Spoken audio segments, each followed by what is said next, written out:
30 minutes ago, I was sobbing, and now I have to record an episode to sell my program. How? I just watched a love story series called One Day. I seriously finished it about 20 minutes ago. And if you've seen it, I'm not going to give away any spoilers, but you might know that if you have any emotions in your body, whether you are able to describe them or not, it is quite a switch to go from sobbing to recording a podcast episode. And funnily enough, interestingly enough, that is exactly what we're talking about today. So it's like I planned it. I didn't. We are going to be talking about how do we sell when we don't feel like it?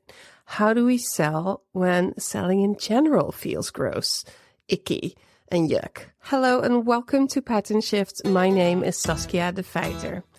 Are you running a textile craft business or dreaming of starting one? Whether you are trying to make a living or have something extra on the side, turning from crafter to business owner can be a steep learning curve. It doesn't have to be. With 16 plus years of experience in running small businesses in textile crafts, my marketing and communication education, and a drive to build a solid alternative to fast fashion, my mission is to provide you with no bullshit.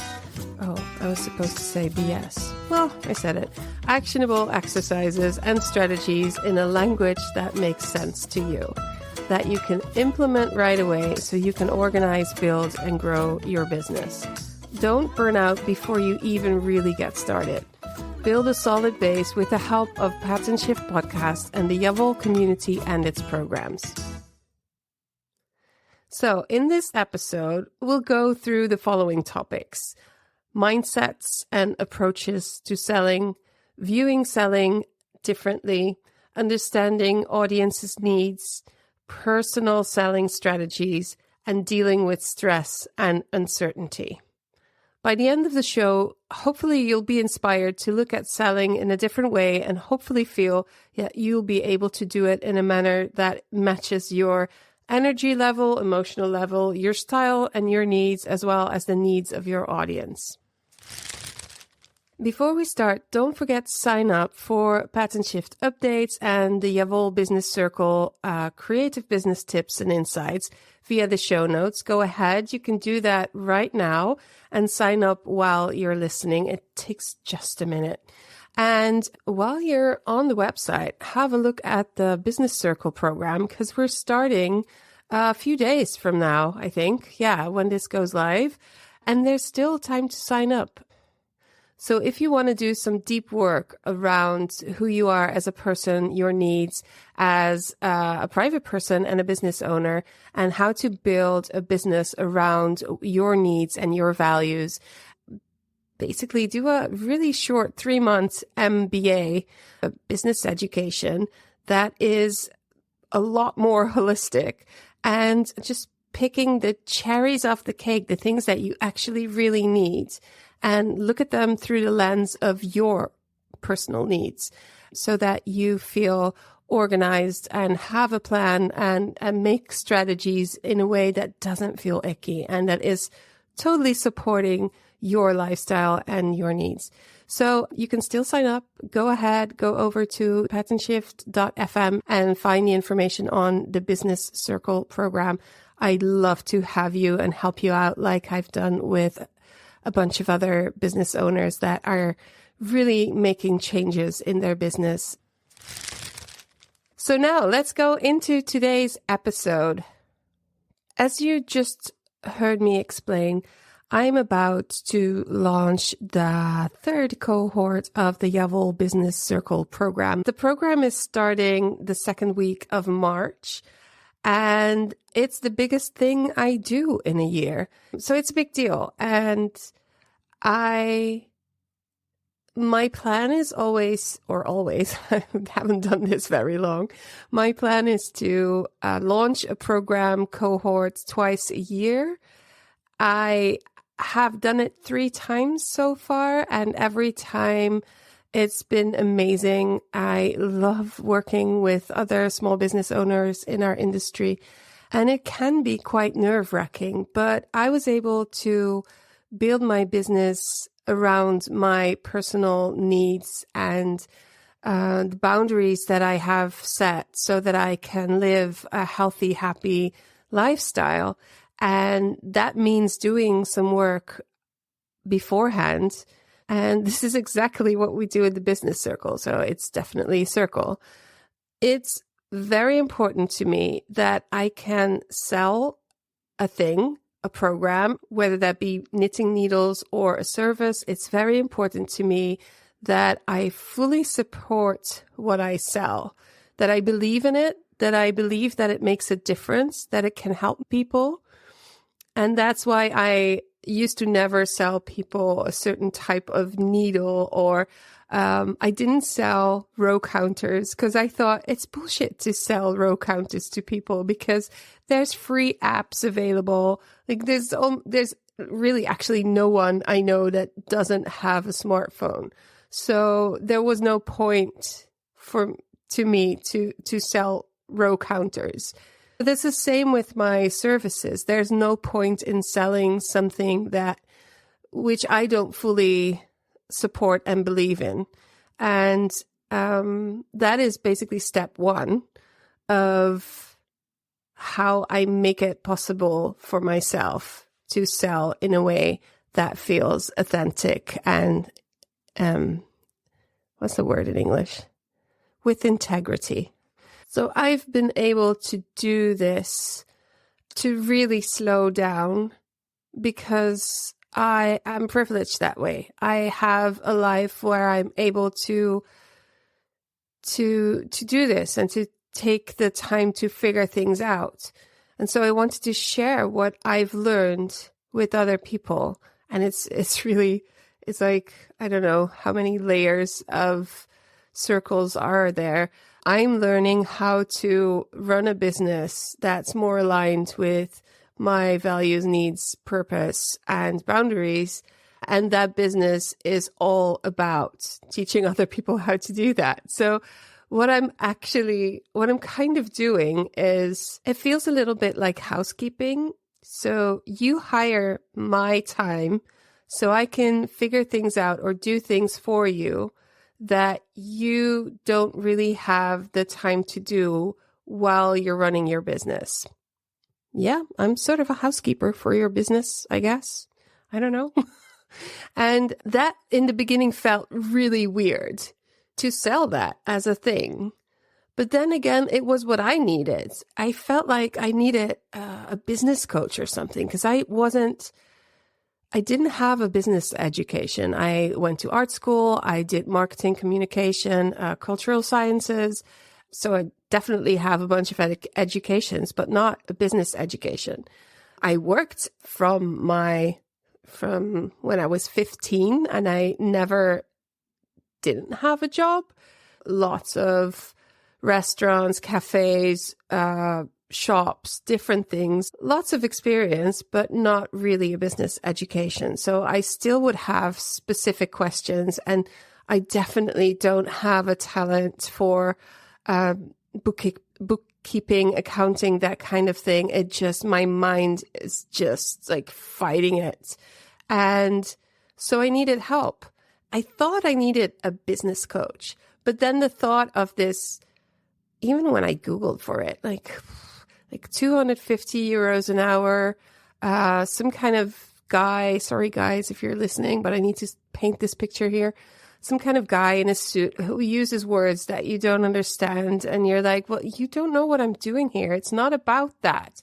It's not all about numbers. It's also about helping people and making this atmosphere where people can meet each other and all of that. So I started to build what I needed in the past, but selling it is a different matter altogether. It feels strange to say, listen, I used to run this shop and now I'll tell you, but I closed it and now I'll tell you how to do it. Because I think, especially local people, I worry that they think, well, she closed it because she wasn't able to get a profit and she kind of failed. And in the beginning, I was worried about that, but I know the facts. I did make a profit, and I just felt that the balance was off and it didn't work with my health, and I needed more time. And I basically had a big burnout because it was too much for me to people all day, every day for years. And I'm learning things about myself now that completely, utterly explain this to me. Like, it would be very tiring for everybody, but I think that my mind is made up in a way that it was never gonna be great. I mean, it was great, but it was just so exhausting for me. So now I am in my home. I work when I decide, which is great because I like being the boss. And I do the things whenever I can. And I have built systems and planning around what I need. So that works for me. And I truly, utterly believe that even if you are in a shop, you can learn from the things that I've taken the time to learn about and to try and to figure out what are the most important things and what is bullshit. One of the biggest things when we talk about selling is what I hear business owners say a lot is it's gross, it feels icky, I don't want to sell the whole time. And I get that. But at the same time, let's look at what we think selling is and try to change our mindset a little. I talk a lot about this topic because it's near and dear to my heart, and I think we should move away from that kind of a shame feeling. In our industry, if you're working in needlecraft, textile craft, slow fashion, whatever you want to call it, even just general creative businesses, you are often so close to your customer that selling, that is one of the problems why it feels so icky, because you feel like you're pushing something towards somebody that kind of feels like a friend, or they're so close to you. It's not me and them, it's us. And that's what makes it feel so ugh. But we are running businesses, or we are thinking about running businesses, and but you are running a business, or you are thinking about running a business, and that's what a business is like. It is offering products or services in exchange for another type of energy, which is usually money. Could be something else, but usually it's money. And what has helped me more than anything is the thought of thinking about selling more like sharing. So you have either knowledge or a product or a service, and you want to share it with the world. What if you're super good at something? What if you know that you can help people and you don't want to share? That is icky. That is weird. That is gross. Why not share? You know things. Share it with the world and then ask for something in return. So if you look at selling and think sharing, that will really help you to shift that idea a little bit. Another thing that is really, really helpful is to know that there is a certain audience out there, a certain client that needs your product or service. And you might think, let's take the example of a yarn shop. You might think, well, everybody can buy the yarn. It's for everybody. I don't want to exclude anyone. And you won't. But you are unique. And the reason why you do things is unique. Your customer will therefore be a unique person as well. they will gravitate towards you because they recognize something in you, because they like you, they know you, they trust you. That's the know, like, and trust factor. Some business experts talk about a lot. That's where you want to go. You want that audience to be able to find you. So if you focus on how you are different from the next yarn shop, that will make you stand out. And if you then know how to use that in your selling and in your communicate, and if you know how to use your uniqueness in your communication, in your selling, then you will find that person, that client, and I'm talking singular for a reason. I'll get to that, hopefully, if I don't forget. They will find you and they'll gravitate towards you and they'll connect to you and they'll buy from you over time when you build on that relationship. when you build on that relation.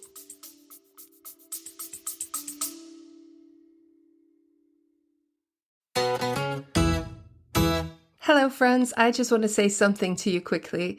So if you're liking the podcast, if you're liking what I'm talking about, consider joining the mailing list. I have bi-weekly updates on the podcast and or business insights and tips. The occasional exercise to get you ahead. If you want to actually talk to other business owners about the things that I talk about here on the podcast, why not become a Yavol community member for as little as €8.50 a month? That's like buying me coffee and a croissant. But don't do it for me though. Do it for yourself, because I promise that you will get something out of it, either the emails and or the community. So you can either go to the show notes or sign up through yavol.myflowdesk.com/pattern shift. I hope you'll join us.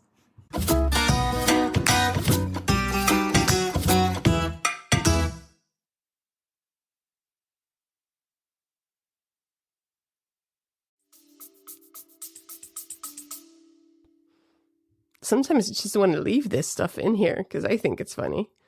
Where was I? Yeah, so I'm talking singular because it's something we've talked about in the previous episodes where we talk about who your client is and how you are unique and how your client is unique. So I'm always talking singular. As now, I'm talking to you. I'm not talking to you all. I'm talking to you. Hopefully, there's more than one person listening, but I'm communicating to the person I have in mind that is my client, my type of person, because that's who I want to work with. That's who I feel comfortable with, and that makes it easier for me to communicate as me, because I know that this customer will accept me for who I am. And that sounds really, I know how that sounds. That sounds like I don't think very highly of myself. I do. I kick bloody ass. But it's important to feel comfortable in having a picture of somebody that's friendly, that's not necessarily your friend, but friendly, makes a difference in selling to them. And then coming back to the sharing. If you know who this person is, if you know what their problems are, like problems, I use that carefully. If you know what their needs are, then it makes it a lot easier to talk to them about it when you think, I've got something to share. I like you. You're a cool person. You're nice. I have something that I want to share with you. And I'd love it if you would take me up on it. And if not, fine, that's good. That's great. I'll see you next time. Or maybe not. And some people are just not your people. And that's good as well, because there's other businesses. And I hope you think that the other businesses are entitled to good business and selling as well. So if they're not a match for you, you just kind of usher them the other way, and that's great. There is a lot of people that need a lot of services and a lot of stuff still, They want to make their own clothes and they don't want to do the fast fashion thing. And so you need to be there to help them with either the products that you sell or the services that you have. So you can, for example, teach them how to do it. All right. So then knowing that when you can be yourself and when you can attend to your needs, that means that you feel good, that you feel energized, not every day, but like you feel generally good about what you do. You feel good about the things that you sell. You are not selling crap to people because that's not who you are. Then finding the people that need what you want to share is the next thing. And then turning this into a conversation with your audience is where you go a little bit deeper. So it's very, very important to get the conversation going. So let's say your customers are new parents and you are a sewing instructor. What are the best times to get onto their radar? If you want to teach them, how will you teach them? Is it live in your house, in your studio? Probably not, because they have complex time schedules with babies and stuff and small kids. So instead of giving live lessons for this particular group of people, it's probably nice to have pre-recorded lessons that they can watch whenever they like and have office hours online at regular intervals so that they can sometimes drop in and ask a quick question. That's talking about how you set up the lessons, but it's the same thing for communicating with them. What are the social media platforms that they're on a lot?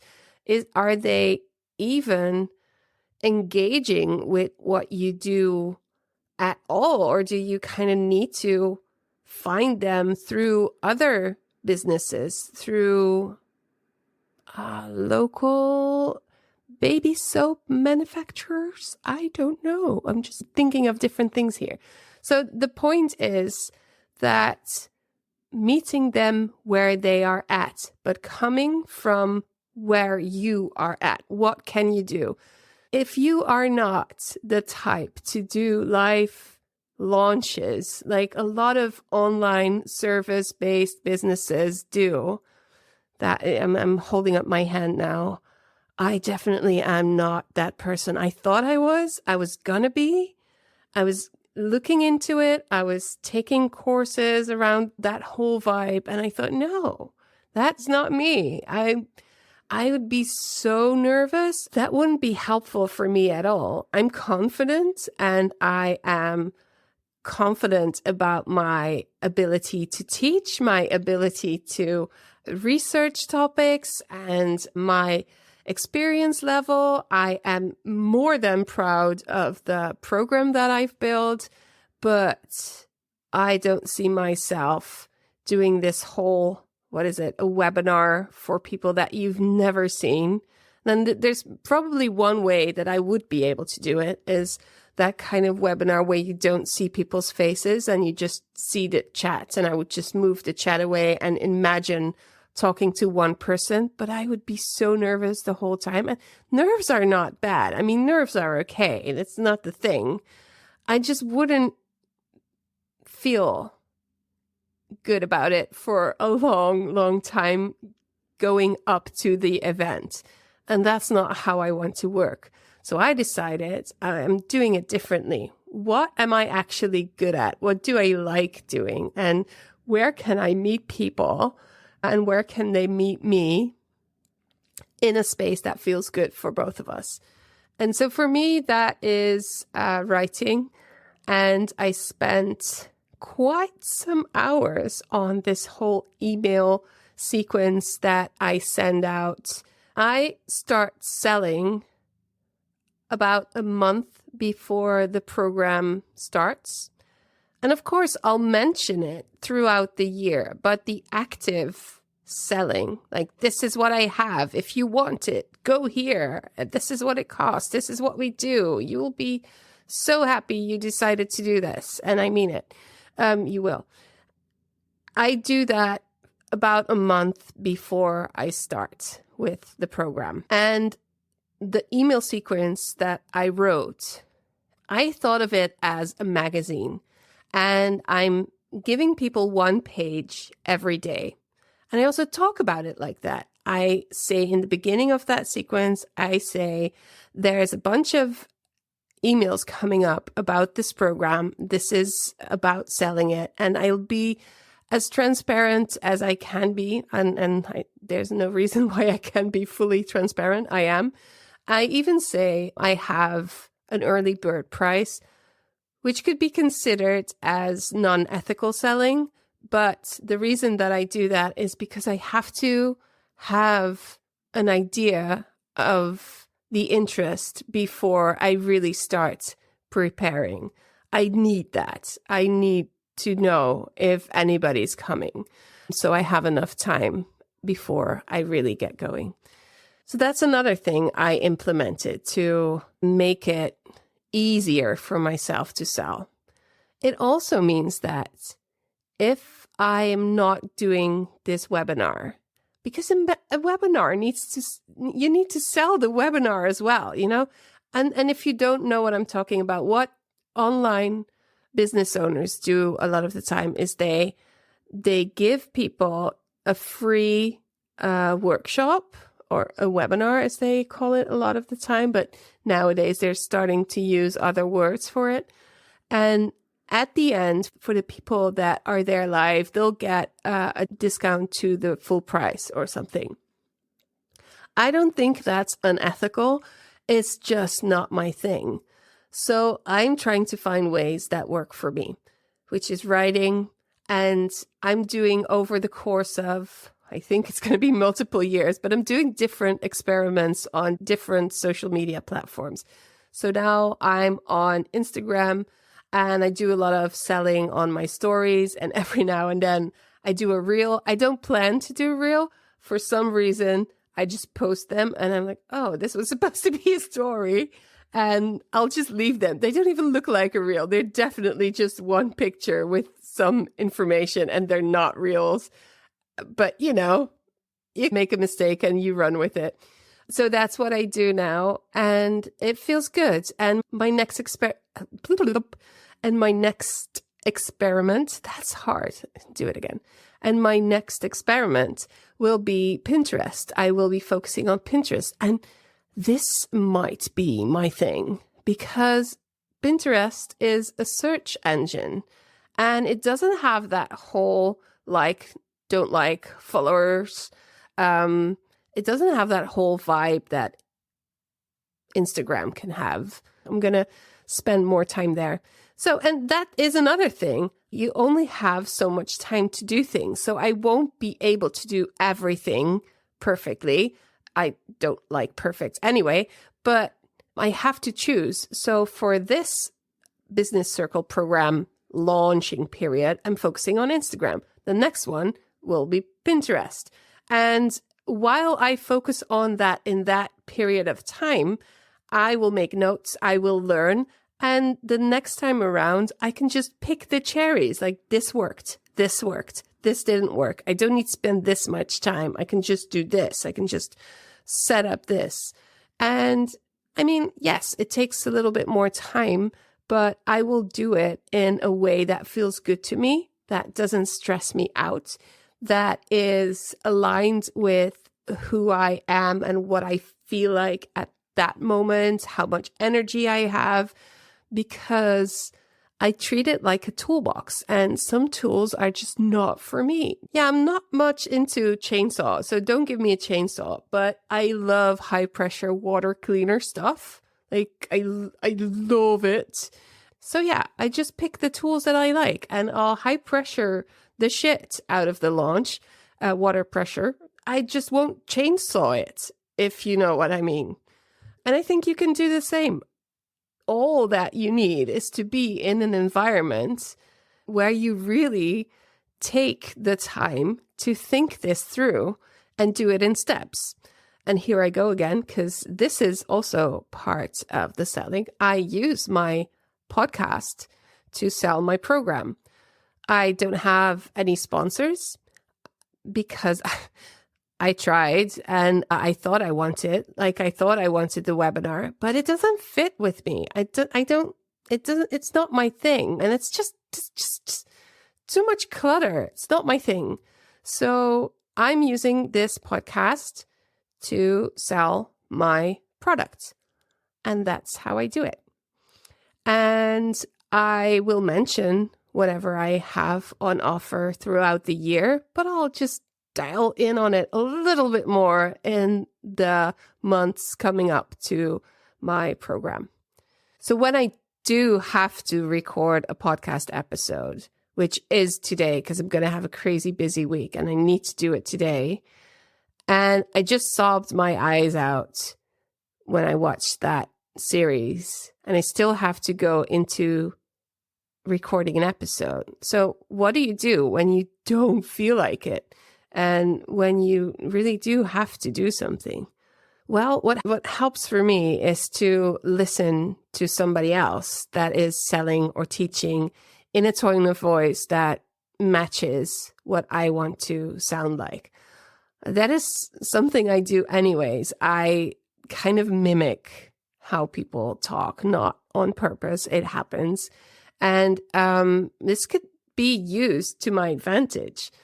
So I'll listen to somebody who has a podcast I have a bunch of courses online, and some people have this really fun, upbeat manner of speaking, and I'll just listen to them for a while to get into the mood. Like some people use music to get into the mood. Some people do a little dance, make a little, oh no, let's not do that. Well, perhaps if it helps.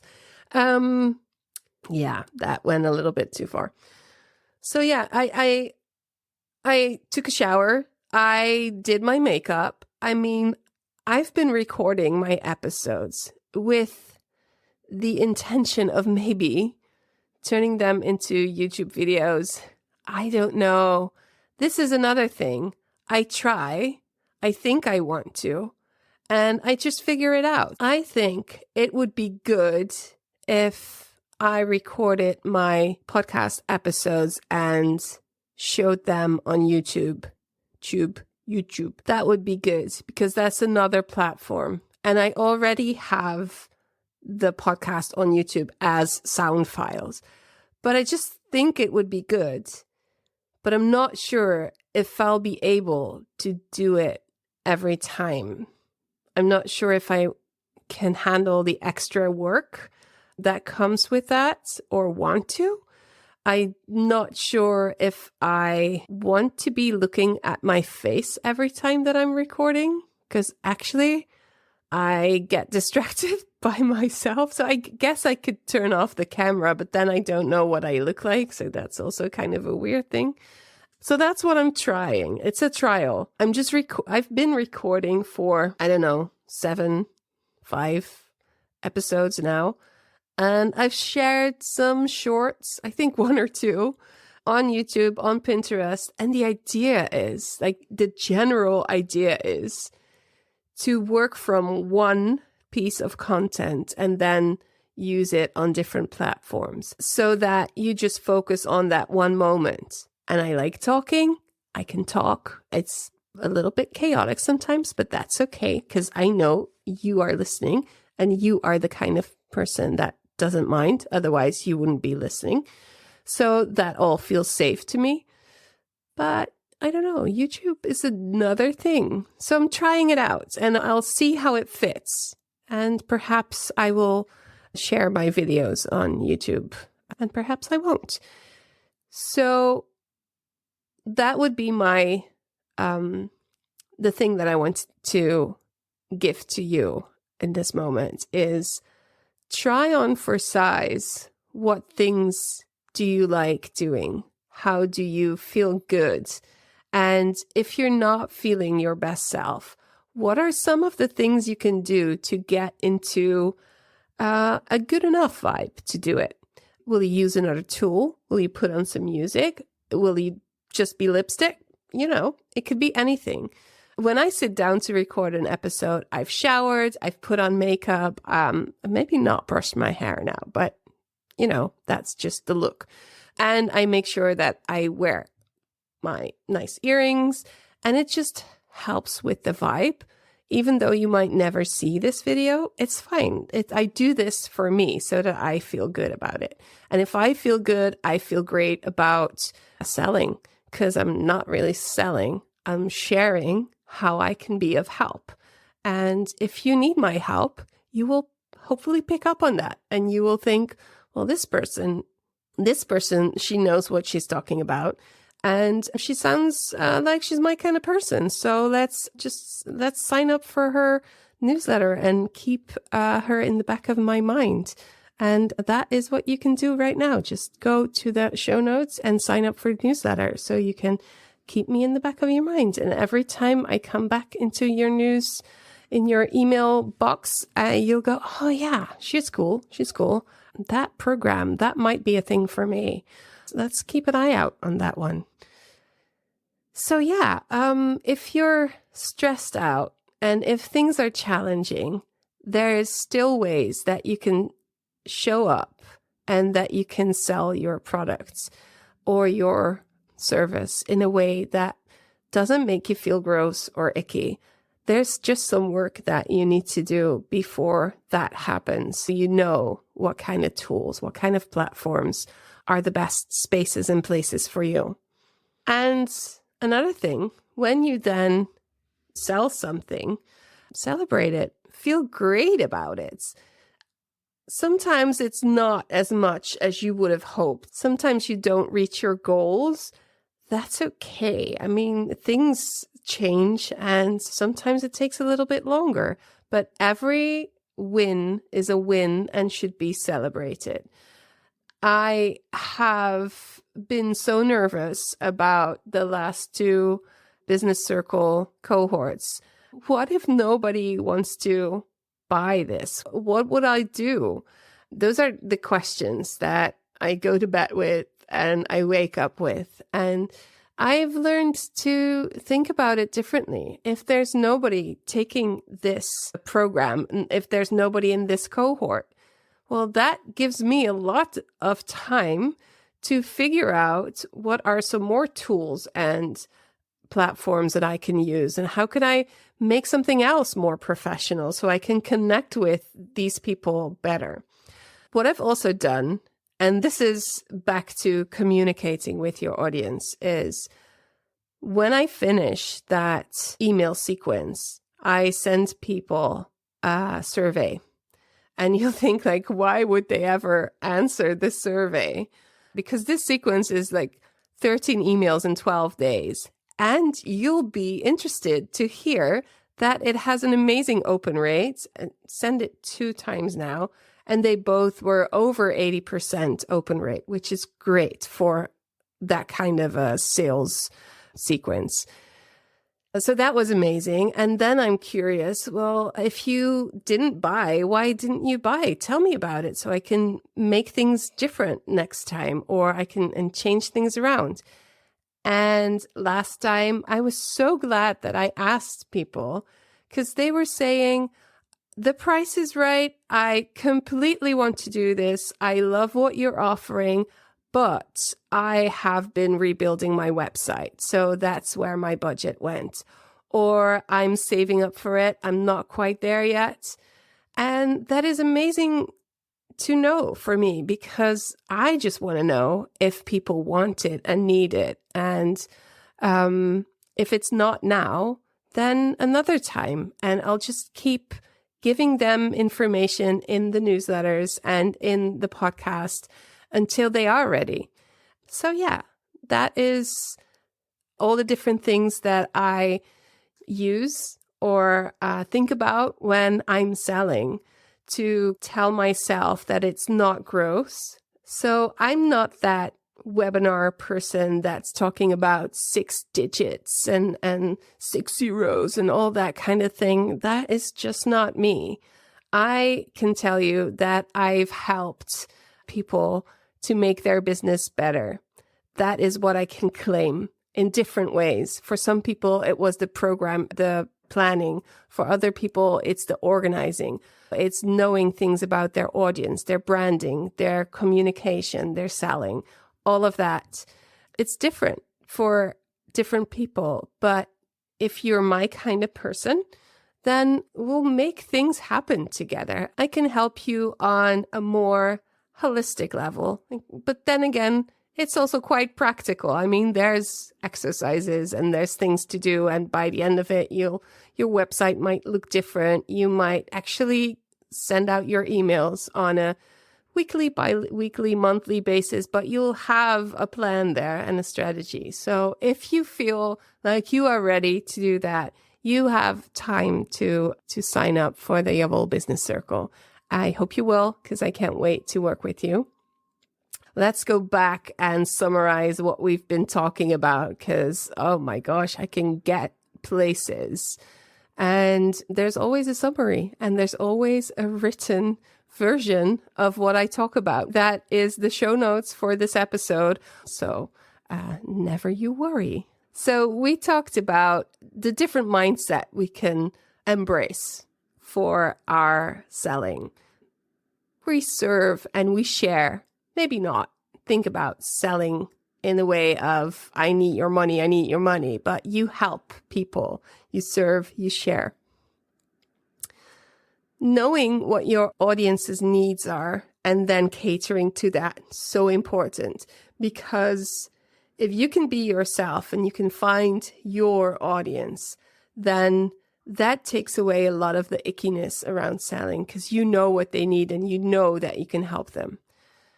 And then I talked a bunch about how I deal with different things, with nerves around selling, with whether or not I sell enough, how I decide to use what kind of tools and platforms to sell, and when I do it.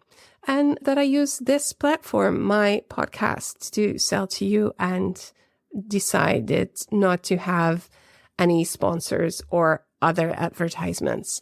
And I hope you appreciate that. So let me know everything that you want to share with me after listening to this episode. I'd love to hear from you and answer your questions. Good luck with selling. And I hope this helped to give you a little bit of a different mindset around selling, and let me know how that goes. If you appreciate the free content and the work I put into this podcast, consider showing your support in a way that feels right to you. This could be by sharing episodes with friends, signing up for the newsletters, or making a small monthly contribution through clicking the support the show link in the show notes. Or when you're listening through Apple Podcasts, there's also a subscription button there, and you will get monthly bonus episodes. You'll find all the details in the show notes. Thank you for being a part of this movement. Until next time. And remember, every stitch counts as we work together and create a pattern shift for you, your business, the crafters, and the fashion industry.